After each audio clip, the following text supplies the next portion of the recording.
santé di seen émission wérgu yaram bi leen rajo Afia FM di digteel àllarba bu jot bu juróomi waxtu jotee ci ngoon jàpp juróom benn xoddiku ci bi nga lakkaleegul di lu wóor teel a jukk ci wàllum pàcc ci boo yëgee tawat di lu gën.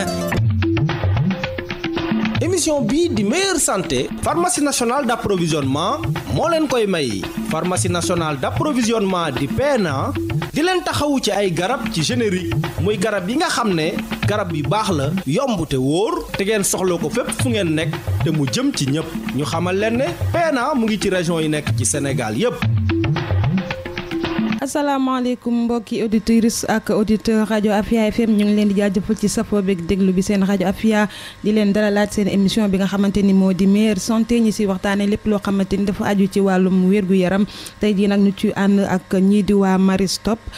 si suñu waxtaan nag li ñu fas yéene waxtaan tey mooy li nga xamante ni moo di avortement médicalisé ak li nga xamante ni moo si aju di avortement provoqué lu ci nekk daal ci mbir moom la dinañ ñëw yaatal ko waxtaan ci ba mu gën a leer ak plaidoyer boo xamante ni ab comité taxaw na ngir def ko ci ñu mën a teg lii di avortement médicalisé ngir mën a aar képp koo xamante ni am na ay mbir yu la dal lu ci mel ni wàllum viol wala wàllum inceste ci loolu am ñoo xamante ni ñoom laa si dalal fas yéene seq ak ñoom ak waxtaan bi ku ci mel ni Abdoul Aziz Mandiang moom mu bokk ci boobule comité de plaidoyer ngir nit ñi mën a jotandi ci lii di avortement médicalisé ñu tàmbali ci Abdoul Aziz Mandiang bàyyi ko mu nuyoo ak suñuy auditeur Abdoul Aziz ñu ngi lay nuyoo. jërëjëf soxna si ñu ngi nuyu auditrice ak auditeur bu Afia FM ci émission bi nga xam moom ngeen ñu invité tey ji tudd meilleure santé di nuyu mbooloo mi di nuyu askan Sénégal yëpp di yaakaar ni waxtaan bi nag dina doon li nga xam ne ni dina doon gënal ci ñëpp pour que ñu mën a gën a taxaw nekk ci li nga xam ne ni moom la askan di xaar ci ay compatriotes ñu ngi leen di gërëm bu baax xam di leen sant. jërëjëf monsieur Mandiang Abdoul Aziz keneen ku ñuy dalal moo di madame Diouf Khadili moom it bokk ci boobule comité de plaidoyer ngir wàllum avortement médicalisé madame Diouf maa ngi lay nuyu di la masaw ci yoon bi ndax Caaroy sori na trop.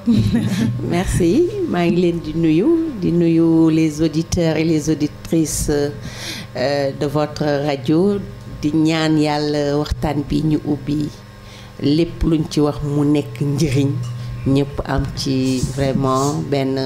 dégg-dégg bi ak benn jëfe bi. alhamdulilah. jërëjëf madame Diouf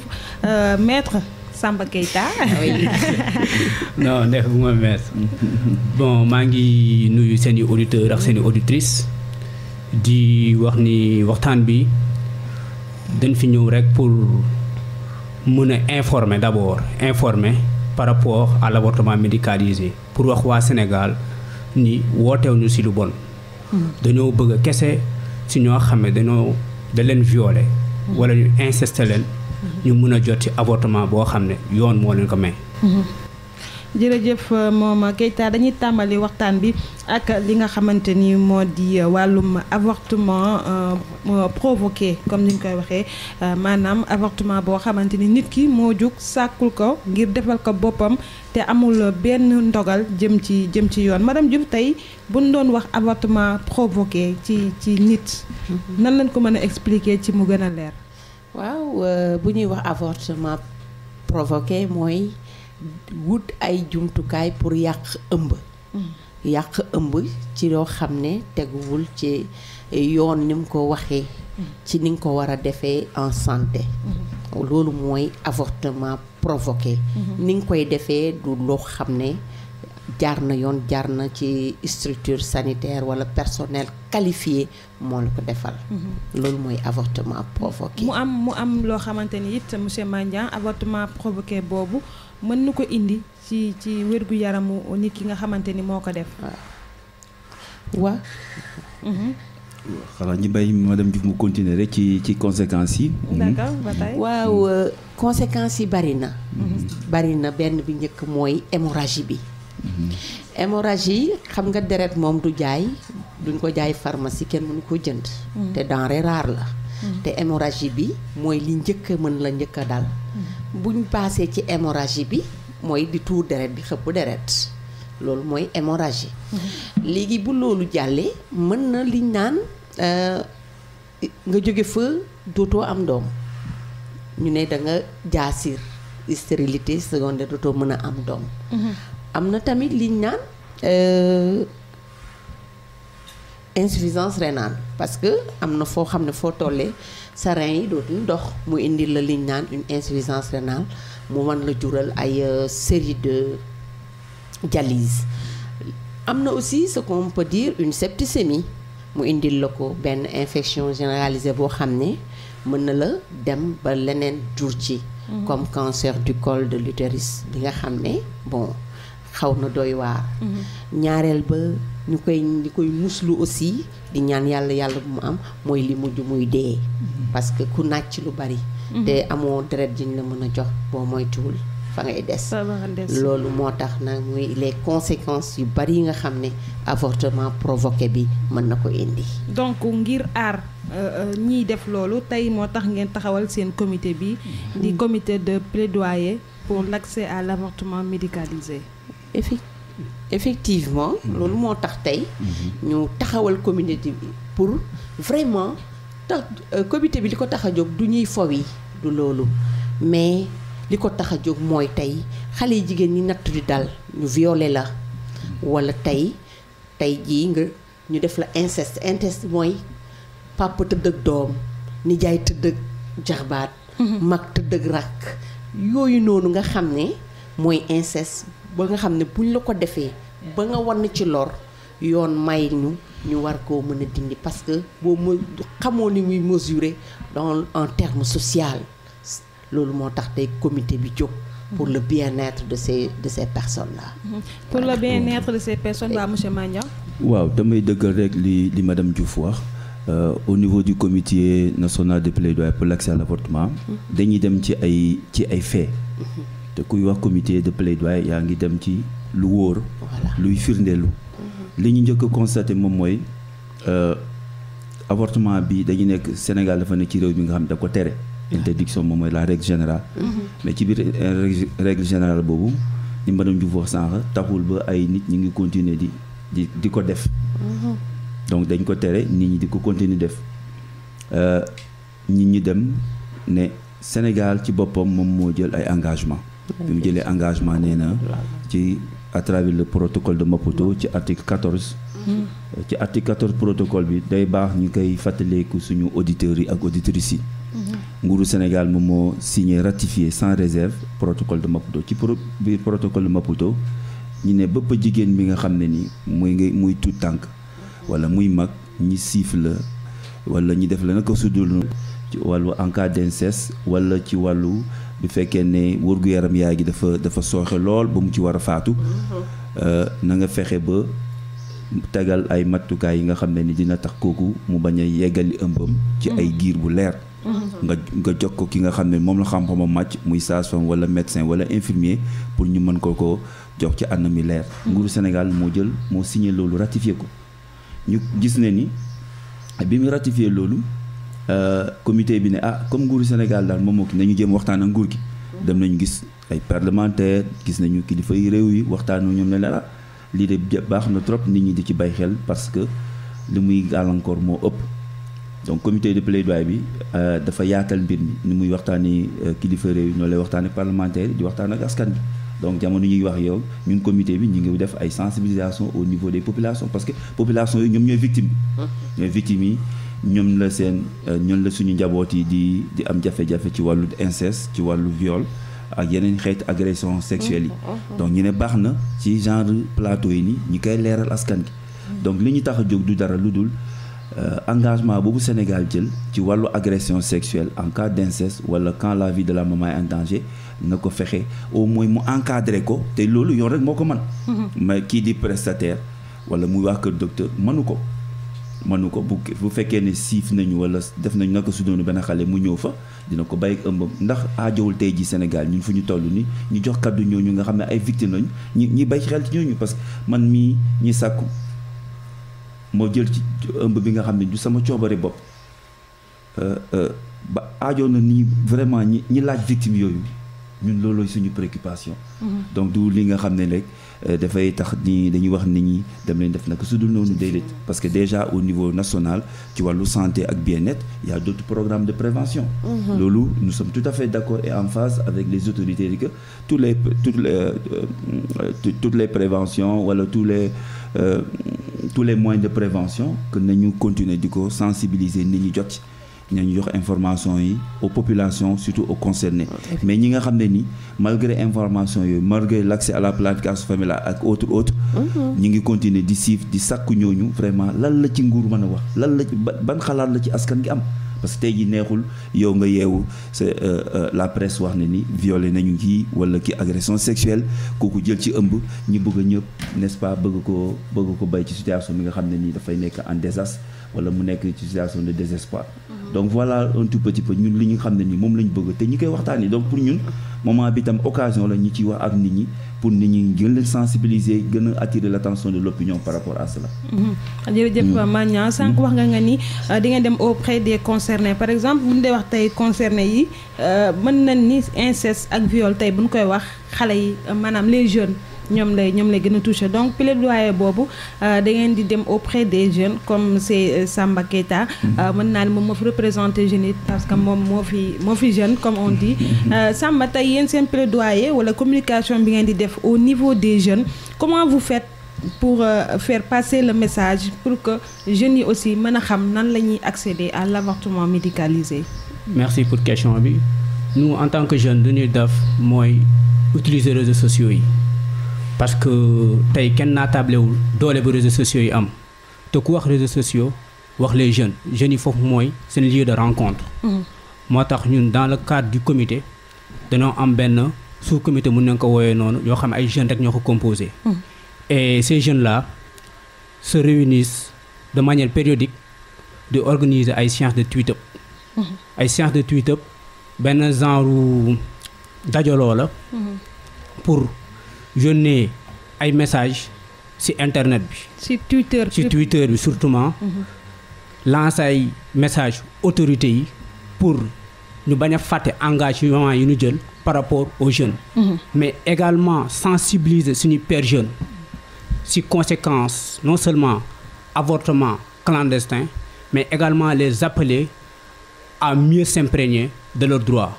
loolu la ñuy def de manière ramassée nous les jeunes dans le cadre du comité de plaidoyer. mais est-ce que tamit di def ay actions ci réseaux sociaux donc ça suffit parce que l'accès à l'internet au Sénégal ku nekk xam na ni parfois ça pose problème. Est-ce qu'il y a pas d'autres activités par exemple des porte-à-porte des journées de sensibilisation yoo xamante ni si ngeen di gën a mën a jotee jeunes yi pour mën a wax ak ñoom. loolu dëgg la loolu moom dëgg bu wér péng la waaye loo gis nag étape par étape la. parce que nit juddul lekk dox day raam. parce que comité bi ba nga ko créé léegi mu commencé intégrer ay jeunes yàggul. moo tax nag lii mooy suñu première phase yeneen phase yi di ñëw nag prévoir nañ ci ay porte-à-porte ay activités de masse. pour gën a mën a imprégner les jeunes davantage. parce que comme ni nga ko waxee internet nekkul fépp lañ ko mën a am ci Sénégal. mais avec les activités de masse cela va nous permettre de mieux connecter avec les jeunes. incha allah. di fàttali mbokk yi li ma ci bëgg yokk rek tuuti ci Samba li muy wax moom mooy c'est vrai bii groupe la. mais du yàgg léegi sax dinañ former waaye yeneen ambassadeurs jeunes comme moom. ñooñu di continuer di sensibiliser donc sensibilisation bi pour di dalal sa xel di dalal auditeurs yi ak auditrices suñu déglu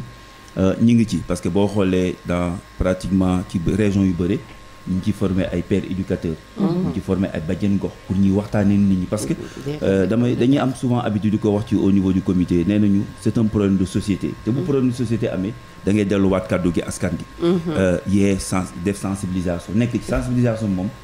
ñu ngi ci te ndaw ñu aussi partie intégrante la ci ñoom parce que ñoom ñooy victimes yi ñi nga xam ne ñoom ñooy ñu gën a exposé wu par rapport à cette problématique donc ñu ngi def sensibilisation. ñi ngi def comme ñii occasion la nii ñi ñëw ci genre tribune bi meilleure santé bi nii jàllale fa message waxtaan ak askan gi pour xam ne ni li ñu bëgg nii du pour def naka su dul noonu mais c'est pour ñu xam ne ni ñëw ñu nga xam dañ leen siif wala ñu sàkku leen wala ñu jël ci ëmb te du seen coobare bopp lan la ci yoon mën a wax d'autant plus que ay doomi sénégalais la ñu te ci ay askan la ñu jógee ñi bañ ëllëg loolu topp leen ba gàllankoor yi muy indi kenn du xam fu noo koy naatànge donc lii mooy vraiment li nga xam ne loolu lañ nekk def ci plaidoyer te tayuñu ci comme plaidoyer aussi dañ ciy continuer ba ëllëg li ñu bëgg yàlla defal ñu ko jàmm mu doon li nga xam ne ni dina doon li ñu encadré te dina doon li nga xam ne aussi dina gën a aar ñooñu nga xam ne ay victimes la ñu bañ a nekk ci ay jafe-jafe yi nga xam ne da leen di topp seen giir yi dund. yéen seen émission meilleure santé tey jii li ñuy waxtaanee moo di wàllum avortement médicalisé ak samay invité ñuy ànd si émission bi ak ñi di waa Maristop. yéen mbokk yi bi ngeen amee ay question wala ay suggestion yoo xamante ni bëgg ngeen ko def ma ngeen woote en direct sur 88 628 89 90 88 628 88 628 05 05 88 628 05 05 ngeen woote en direct ngir poser seen question wala def seeni suggestion ci émission bi nga xamante ni moo di meilleure santé ak thème bi ñuy waxtaanee tey mu di wàllum avortement médicalisé madame Diouf. waaw ma yokk ci li Mandiang wax ne on est en train de faire la sensibilisation parce que vous savez l'avortement est interdit au niveau du Sénégal or que le Sénégal a ratifié la loi de Maputo. Donc on est en train de faire des sensibilisations, des plaidoyers par rapport aux porteurs de voix, par rapport à l'Assemblée, les gens qui ratifient les lois, pour qu'on puisse nous accorder vraiment de ratifier vraiment ce loi que le Sénégal a ratifié pour permettre vraiment l'avortement médicalisé en cas de viol et d'inceste. loi boobu waaw Keita loi ba tey mi pose problème parce que avortement médicalisé ba tey loi bi proprement dit mënaguñ ko appliquer au Sénégal. waaw loolu nag dafay baax ñu dellu tuuti ci wàllum yoon. pour ñu mën a expliquer lan moo tax loi boobu mënaguñ ko appliquer wala balaa boobu tamit dama leen bëgg a defal le cadre juridique de l'avortement médicalisé au Sénégal. Parce qu'il faut savoir qu'au Sénégal l'avortement est interdit c'est ça le principe. loolu yoon loolu la wax ne avortement da nga ko tere te ku def avortement mën na la teg ay daan mën na la tëj kaso yu jógee ci benn at ba ci juróomi at. mais nag yoon fu mu tegee ay daan dina fa ubbi benn buntu. pour nit ñoo xam ne ñu ngi ci ay cas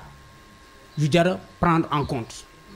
ci loolu le code de déontologie médicale prévoir benn cas boo xam ne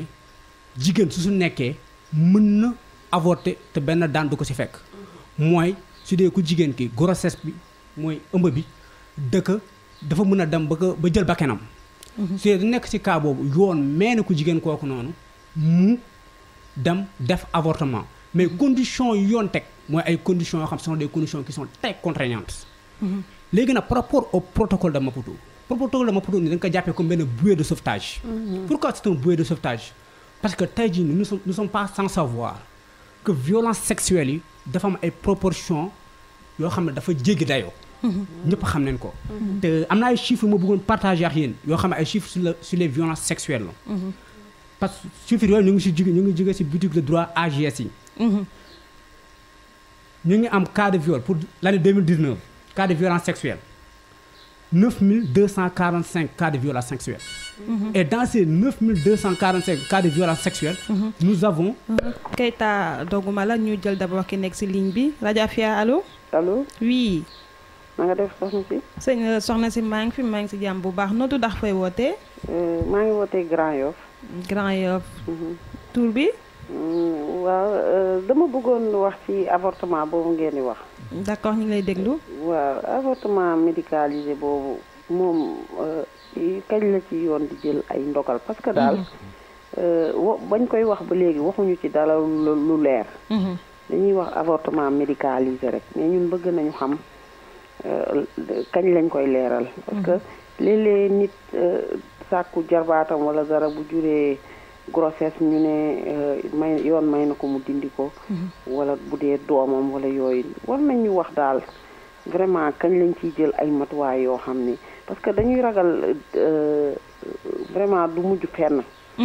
bañ koy wax ba léegi dégguñu benn matuwaay boo xam ni jël nañ ko. te booba tey nag mu ngi am ñu ne patt ak moom. bëgg nañu ci xam ci dara ndax man fi ma dëkkee gis naa fa kaa bu ñu demee. mais ba léegi dégguma ci lu leer.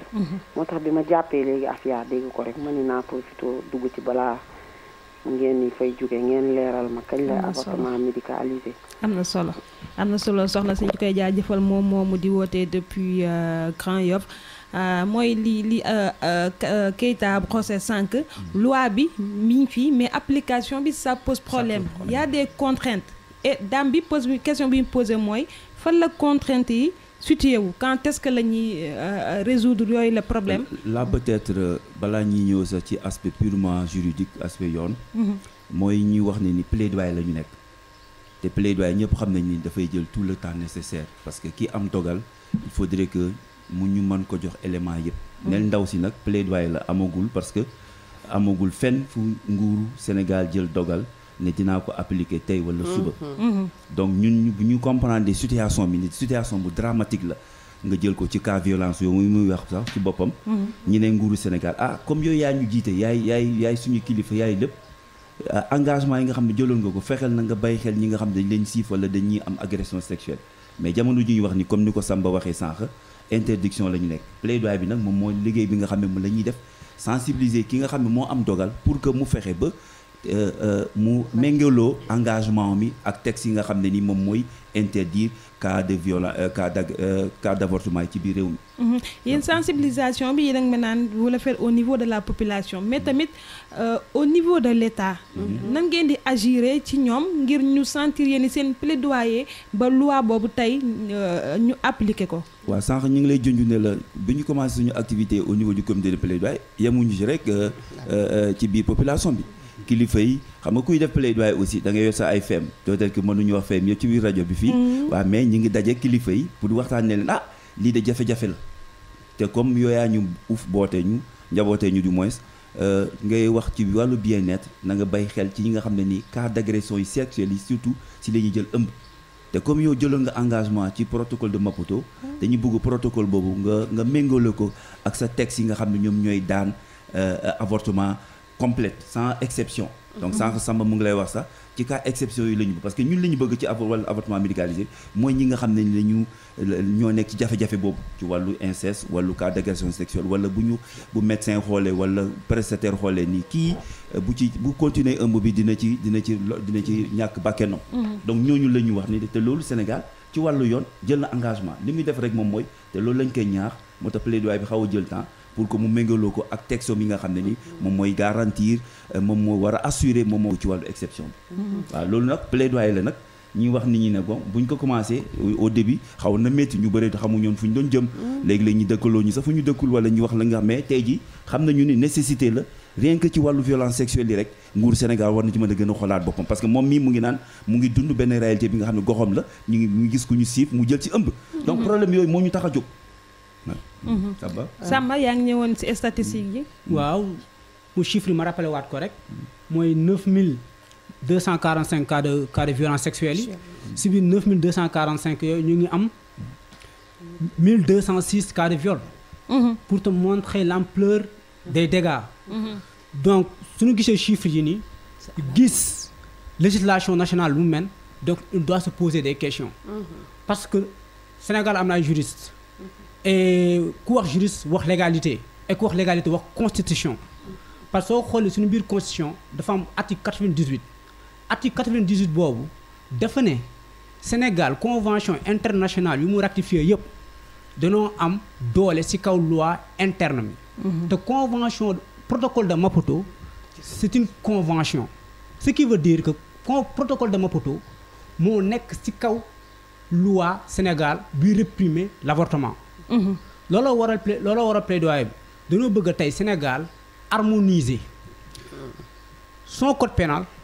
avec le protocole de Maputo pour permettre femme bii nga xam ne gis na benn cas d'inceste benn cas de viol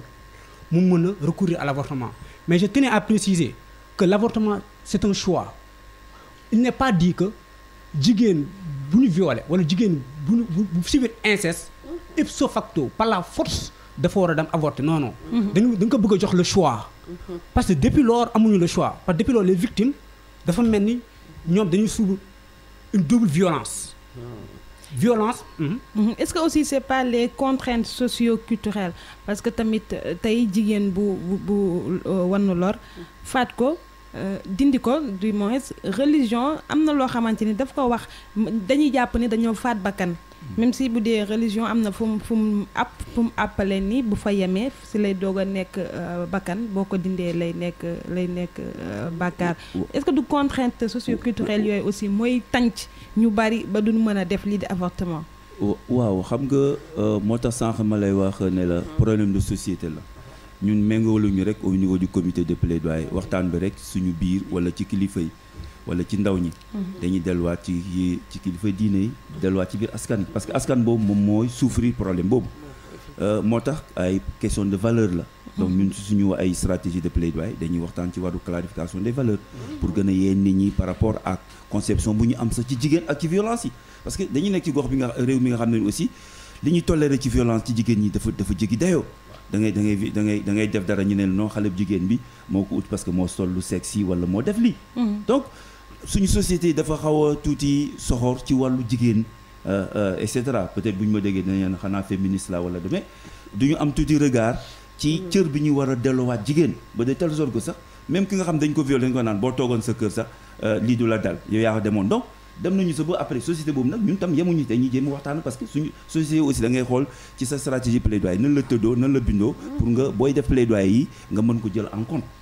et li tax ñi bëgg plaidoyer bi bu antoo c'est parce que tey ji nguur Sénégal rek moom moo am coobare moo am sañ-sañ organiser ko tey ji président de la République wala ku muy yebal wala ñu ko fi teewal bu ñu bëggoon tey ji teg affaire bi ci yoon dañuy oo ñi seen xam-xam màcc ci wàllu santé ci wàllu droit ci wàllu social ne leen ñii de plaidoyer bi de ma bëggu ñu changer sama législation lan ngeen ci xalaat experts yooyu ne ko ñun daal lii ak lii ak lii ci bu boobaa dina jël en compte délai bi ngay wax noonu nga xam ne ni du ñu heurter sensibilité religieuse ñeneen ñi. donc mais ñooñu spécialistes ñoo ko parce que nguuru Sénégal neexul ba neex moom moo yor lenke bi. ñun dañ koy soñu rek di ko fàttaliku ne ko est-ce que ñooñu ñuy sàkku yaa ngi leen di bàyyi xel pour ay sénégalais comme man comme yow comme keneen. donc ci léegi mais organiser moom mbirum santé wala mbirum droit. man ñi toog fi ab du suñu sañ-sañ nguuru Sénégal ci ñu fi yebal ñooy organiser ñii de seen plaidoyer bi mu def de cas violence ñuy wax boo fàttaliku chiffres yi Samba wax fii ak yeneen bu ñu ci tolloo man état du Sénégal ak sama département ministère yi mu concerné mais lan moo ci solution boobaa nag si lay dogal ñu yóbbu ko parlement bi adopté ko boobaa nit ñi mën ko mettre en œuvre te li ñuy bañ aussi moom mooy suba ñu am genre loi boobu te nit ñi duñu comprendre moo tax ñun tamit jëlaat suñu ay tànk dugg ci biir askan gi di leen yee di leen sensibiliser leen ñii ñoom ñoo tax ñu jóg donc ci rajo la ñu nekk li ñuy wax aussi dañ ko bëgg di ko leeral askan gi ñii tax ñu jóg ci wàllu plaidoyer bi moom mooy ñi nga xam ne ni dañuy nekk ci seen nekkuñu seen coobare bopp dañu nekk ci jafe-jafe mooy ñi sàkku nii par contre ñeneen ñi nga xam ne nag dañuy am rapport sexuel wala ñuy am une sexualité précoce wala dara ñooñu am na fa ay yeneen xeeti programme am na des programmes de planification familiale am na des programmes de prévention par rapport à l'abstinence par rapport à et cetera mais ñu tax a jóg rek moom mooy ñun dañuy yéeme ci cas violence yi am ci biir réew mi te ñooñu ñu ngi ci jël ëmb te du seen coobare bopp 88 628 05 05 ngeen def mbokki yeneen ngir bokk seen émission meilleure santé tey li ñuy waxtaanee mooy wàllum avortement médicalisé ñu ci émission bi tey ñu ànd ci ak ñi di waa Maristop madame Diouf si yow laay ñëw ndax avortement balaa ñu see egg am na loo xamante ni moo ko jiitu wax ngeen ko lu ci mel ni inceste ak viol boobu fan yi gis ngeen ni coow li mujj naa bari ndax état am na lu mu ci waxoon muy da koy criminaliser mais juriste yi ban xoolee ba ci biir gis nañ ni criminalisation bi ñuy wax amu ci est-ce que tey criminaliser ko woon du wàññi ci lu bari avortement bi. waaw dina ci wàññi lu bari loi boobu fekkoon ne criminaliser nañ ko dina ci wàññi lu bari. amaana sax du am. ni nga ko waxee amaana man ni ma koy waxee rek ça veut pas dire que je suis une femme di ko wax kaso bi bari jigéen viol jigéen kese bu doon jigéen kese viol du am. n'est-ce pas ba lor di am lor jigéen kese du ko jox du ko am tant que violence boobu ngay wax viol boobu amul tey infanticide du am bu fekkoon ne tey cette loi que nous plaidoyons pour vraiment mettre des garde-fous pour l'avortement médicalisé kon tey kaso yee yu bari du fa am l'infanticide du am ndax xëy na les grossesses issus de ces viols et d'inceste tey kon dinañ mën a wàññeeku génne ba tey kaso bee dina wàññeeku lu bari sur les infanticides et yooyu dootul am parce que doo toll buñ ko permettre dañ ko def ba avant muy nekk benn infanticide bay permettre tey ku jigéen ki ñu koy yóbbu di ko déférer. Voilà parce que nag cette manque de criminalisation de ce viol ou d'inceste moo indi lii. mais may revenir un tout petit peu par rapport à kii chiffres yi ngeen dégg viol ak violence 1200 boo xoolee violence bi d'accord chiffre alarmante la. c'est tellement alarmant man sama bopp damay tiit en tant qu'agent de santé ci yi may jàkkaarloo yi may gis dans ma zone de responsabilité mu métti ma trop te soo seetloo bi ma ko jàngee psychologiquement c'est une base de violence. Ça génère cette violence que les gens, parce que manque d'amour bi muy entraîné, ça crée vraiment ça fait grandir, l'enfant peut grandir avec une violence boo xam ne amertume boo xam ne mooy indi tey cas violence yu métti yi nga gis te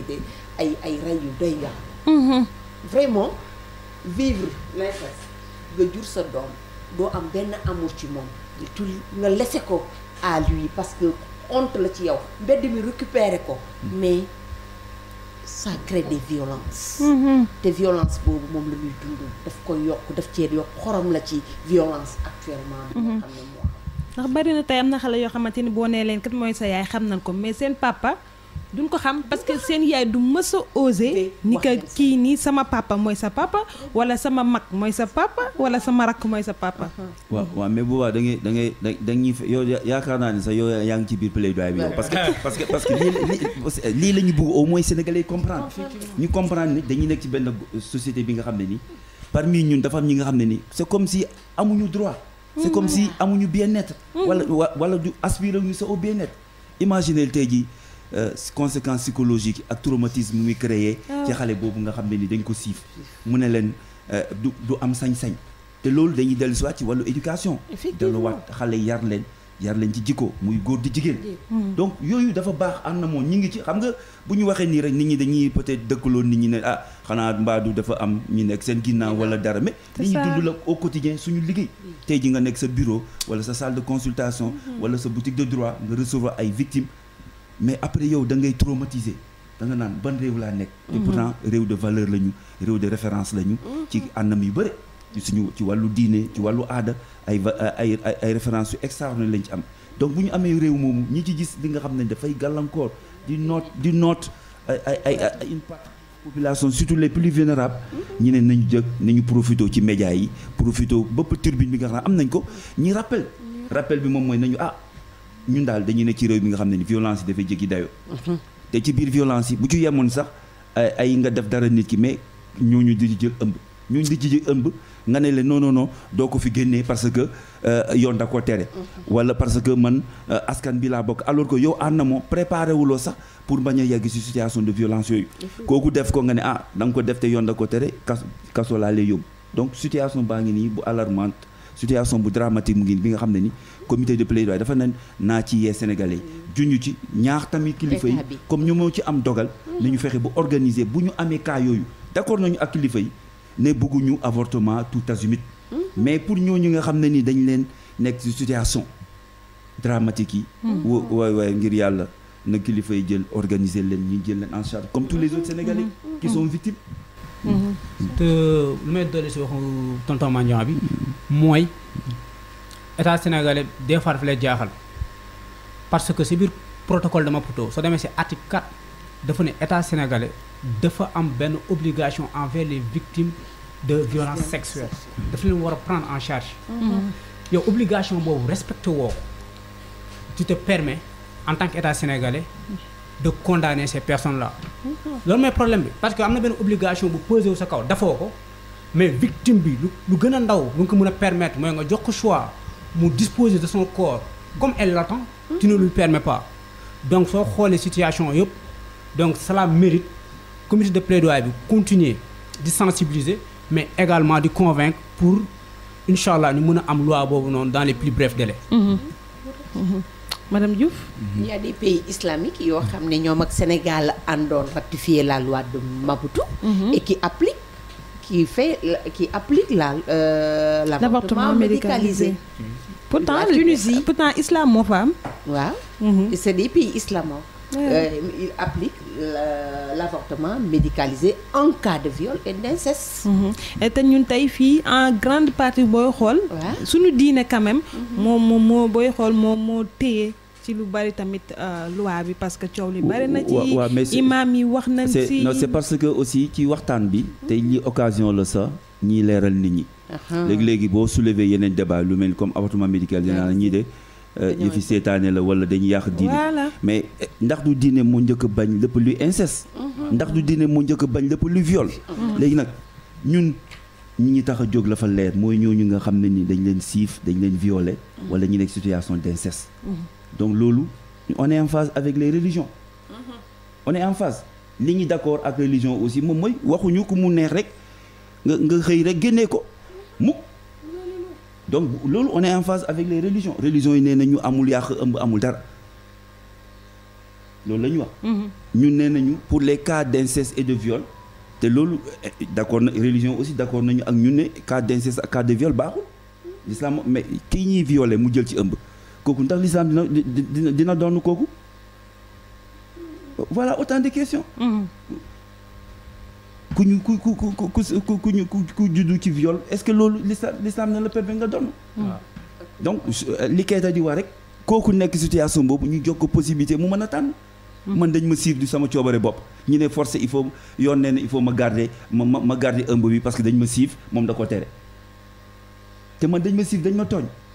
lii lañ bëgg lii ñi koy fàttaliku nit ñi léegi lu ci des ci wàllu nguur gi wala autorité wala ñeneen ñi ñu ngi continuer di sensibiliser donc plaidoyer aussi comme ni ko auditrice bi waxoon sànq du luy xëy rek sotti damay joxe souvent exemple la loi sur la nationalité depuis kañ la ñu waxoon pendant plus de 30 ans nit ñi xeex pour loolu am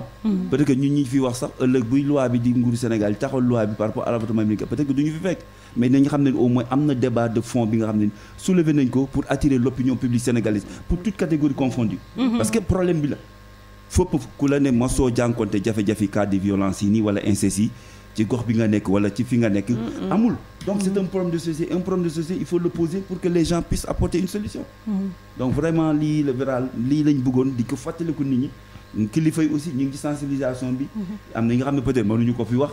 média la ñu nekk mais léegi ñu dem seeti leen waxtaale leen indi leen ay chiffres comme ni ko Samba waxee sànq ci cas viol yi et cetera y en a plusieurs te lii sax peut-être c'est le visage cassé de l'iceberg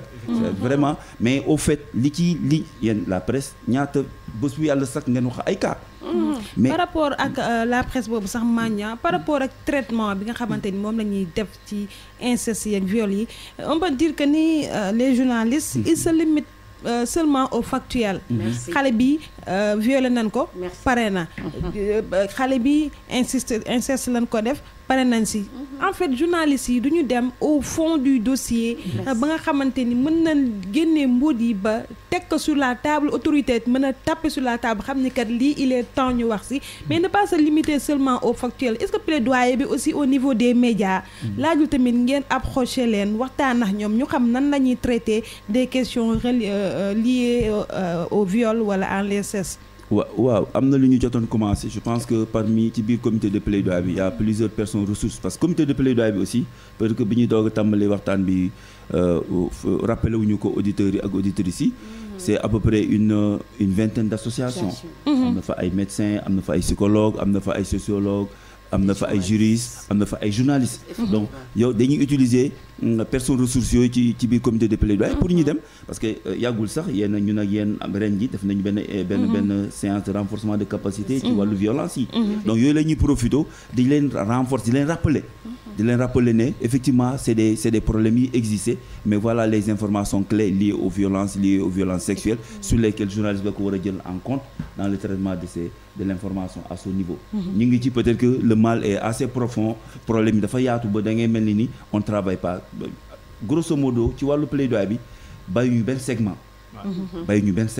képp ki nga xam ne xalaat nañu war la jox la lan moo ñu tax a jóg dañ la wax lu leer comme tey nu ñu amee sañ-sañ ñëw ci biir plateau bi di ko waxtaane suba boo ñu invité waate feneen dinañ la waxaat ne la lii ndax moo ñu tax a jóg ci wàllu plaidoyer donc muy kilifa bi ñu oo tam dañ ko ñu daal lii moo ñu tax a jóg ngay kilifa diine di kilifa aada wala nga am ku am dogal ci biir réew mi boo ñu ooy nañ la ñun daal lii moo ñu tax a jóg ñii ñoom ñoo tax ñu jóg donc bëgg nañ ñi ci gën a bay xel ñu xool ensemble ci stratégie yi nan la ñuy def en amont tamit di sensibiliser ndaw ñi di sensibiliser askan gi pour ñu bañ a situation de fait yi nga xam ne ni moom mooy indi viol yi wala violence sexuelle yi. ba tey ñuy wéy ni seen émission meilleure santé ñuy waxtaanee wàllum avortement médicalisé ak li ci ëmb yëpp avortement provoqué que na leen mën a def ba Sénégal tey jii ñu mën a voter loi bi nga xamante ni moo aju si avortement clandestin avortement médicalisé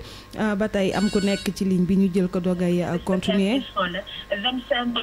allo. asalaamaaleykum. waaleykum salaam sëñ bi. na ngeen def. yaa ngi sant bu baax na tudd fay wootee. man maa ngi tudd Amadou Bamba Diop. Amadou Bamba Diop. man nag dama am nom de guerre mooy Bamba Sidi Mbaxaan la Dior Diop. xam nga am nom de plume. nom de guerre. nom d'écrivain.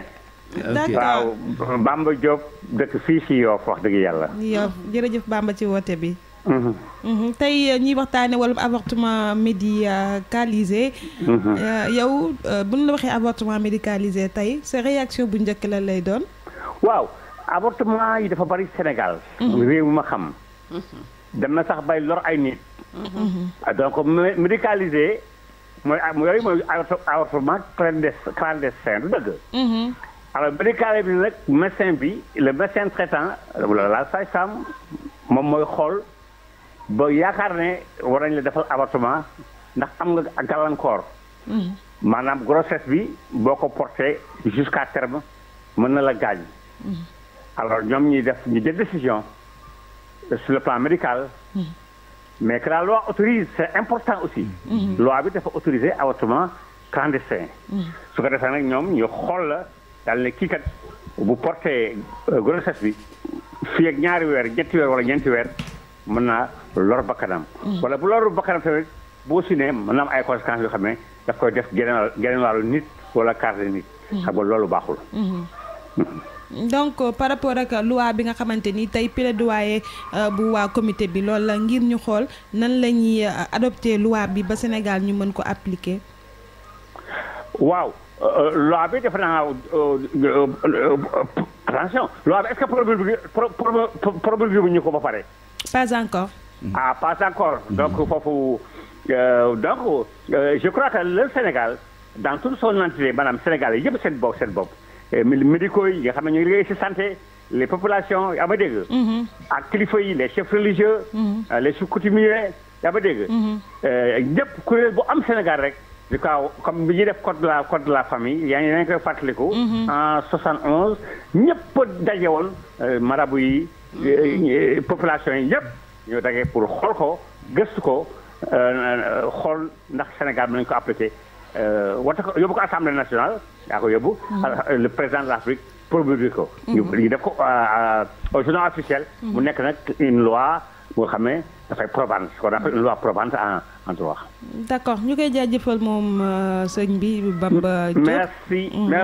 merci jërëjëf. di ko jaajëfal di nuyu waa Yoff yëpp di rafetlu wooteem mu am loo xamante ni soulevé na ko maanaam ci waxam da ngay dégg ni l'implication de tous la mbir mi laaj. pour boobu les lois ñu mën ko entrer en vigueur. waaw dañ koy fekk ci ci pàcc yi mu wax lu am solo. ci ñi ngi koy gërëm ci contribution parce que wax na lu am solo. di wax ne ni consensus boobu la ñu bëgg. xam nga yow booy liggéey ci benn fànn. nga constaté dara. mu dem ba mu yéeme la. nga gis sa benn naataango tam bu mu yéeme. ñu ne nañu taxal comité. am ci ndogalu kilifa yi. parce que comité bi nañ ko wax ministère de la santé moo ñu ci dimbale ñu taxawal ko.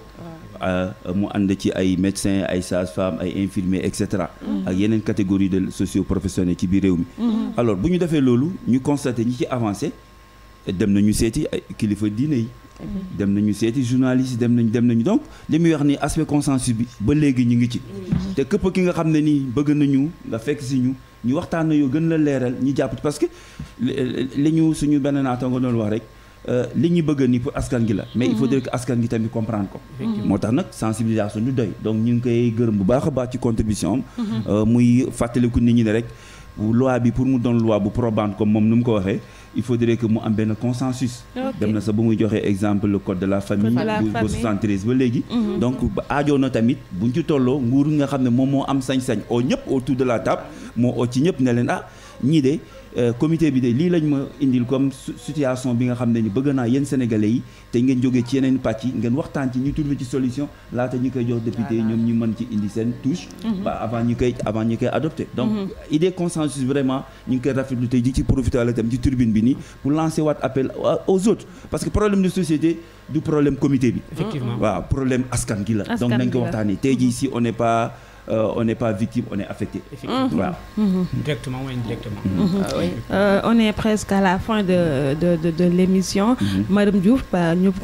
bàyyi la bu dee am na loo xamante ni war nga ko mën a fàttali par rapport ak comité beeg wàllum avortement médicalisé bi nga daal di tàggatoo waale ak suñuy auditeurs. waaw di la remercier ci invitation bi. di wax rek ne comme ni nga ko waxee ñi ngi woo ñëpp consensus lañ bëgg. Que la population porte vraiment ce combat. Le combat surtout. bu ko defee ñu amener à l'État à ratifier vraiment la loi de Mourou et de voter la loi pour l'avortement médicalisé. Et permettre aux femmes leur choix, vraiment de jouir leur droit. Parce que ñooñu seen droit la am nañ ci droit de jouir de leur corps. C'est leur choix vraiment. ñu permettre leen ko ñu am ko exercer ko en plein di ñaan aussi population bi di leen ñaan ñu porter combat bi comme ni ko Magna waxee léegi di ñaan aussi lii ñu fi waxtaanee ñëpp jot si ñi ci jot a dégg daal di nekk ay relais di gën ko tasaare gën ko wasaare fa ñu nekk ba nga xam ne ñun suñu but mooy lan mooy ñu voter loi bi en créant des garde-fous comme ni ko Magna waxee ñu tax a jóg mooy ñi war la lor jóge ci inceste ak viol ñooñu tax a jóg ba nga xam ne ñoom dinañ mën a jouir de leur choix loolu rek ñi ngi ñaan nag li ñu fi waxtaanee ñi doon déglu nekk des relais porter le combat loolu daal ñi ngi remercier ñëpp vraiment di la remercier jërëjëf madame Diouf waxtaan bi am na solo monsieur Samba Keita le juriste du plateau juridiquement vous tapez sur la table pour gars yi yëngal dossier bi affaire mën a avancer. Oui balaa may tàggatoo rek dama bëggoon taper sur la table comme vous venez de le dire parce que c'est vrai que loi bi amaguñ ko mais application bi mën na am si kaw si dee avocats yi suñu amee ay cas de viol ou d'inceste ñu ngi invoquer le protocole de Maputo parce que le protocole de Maputo ñu wax ko di bañ ko wax fait partie de notre ordonnancement juridique juriste yi xam ne li may wax donc suñu amee ay cas de viol ou d'inceste ngir yàlla nañu invoquer protocole bi et les juges comme ils ne sont pas censés ignorer la loi dañ ko war a di appliquer en attendant l'avènement de la loi. loolu daal laa amoon si lu may wax. et maa ngi di remercier si invitation bi. aussi jeunes yi nga appeler leen quand même. Oui. À une prise de conscience. effectivement les jeunes effectivement parce que combat bi tamit c'est un combat des jeunes. Quel que soit alpha loi yi bés bu ñu ko amee ça va profiter qu'aux jeunes. Parce que quand on parle de santé de la reproduction les premiers cibles ce sont les jeunes. Donc nous les appelons à venir intégrer. Le comité de plaidoyer pour que ensemble nous puissions avoir cette loi. Merci. Merci beaucoup Samba Keita di la jaajëfal yow it sa disponibilité ak ci waxtaan bu solo bi nga xamante ne am nañ ko tey monsieur Magnan Abdoul Aziz. waaw daanaka madame Diouf ak Keita Samba wax nañu lépp donc dañuy rafetlu rek chaque fois que Afia FM wala beneen média jox nañu opportunité ñi mën a jàllale message ci wàllu. plaidoyer bi ñu nekk wala par rapport à l'avortement médicalisé donc di ñaaxaat askan gi di ñaaxaat kilifa yi nga xam ne ñoo am dogal ci lépp li ñuy def ci wàllu yoon ci wàllu décision politique ñi nga xam ne ni vraiment ñun ñi ñu tax a jóg rek du kenn ku dul ñi nga xam ne ni ils sont doublement victimes donc ñi siif leen jël ci ëmb te kenn du leen may ñu joxe seen xalaat donc ñooñu daal la ñu bëgg askan yi mu bay ci xel te ñi ngi ci nag peut-être que mal bi dafa profond ñi ngi ci par rapport à la sensibilisation, par rapport à la conscientisation des populations, mais aussi par rapport à la disponibilité d'échanger avec les gens. Parce que généralement aussi, même sa mbokk waa presse aussi baax na bu ñu bëggaate lu leer ñu jege suñu en tant que comité de plaidoyer ñu gën leen ko leeral par rapport à cela. di ñaaxaat aussi yeneen programme yi nga xam ne dafa lié à ces thématiques ñooñu aussi ñi ci bay xel bu baax di leen allouer suffisamment de ressources pour ñu bañ yegg situation yooyu ba tey ji bu ñu defee davantage de ressources par rapport à la prévention peut-être que sax bu ñu jàngalee xale yi ni ñu mën a moytundi ko violence peut-être que lu bëri duñ ci yegg donc loolu aussi appel la donc moo tax genre yi débat yi dafa baax bu ñu ciy tolloo rek ñi mën a génnee axes yi nga xam ne ni kenn ku nekk mën nga xool fi nga nekk ak domaine bi ngay intervenir pour que nga indi sa contribution ñu bañ a nekk ci situation regrettable ñu ngi gërëm ñëpp di sant ñëpp di rafetlu suñu kóllëre ak suñu fidélité ak rajo Afia FM ci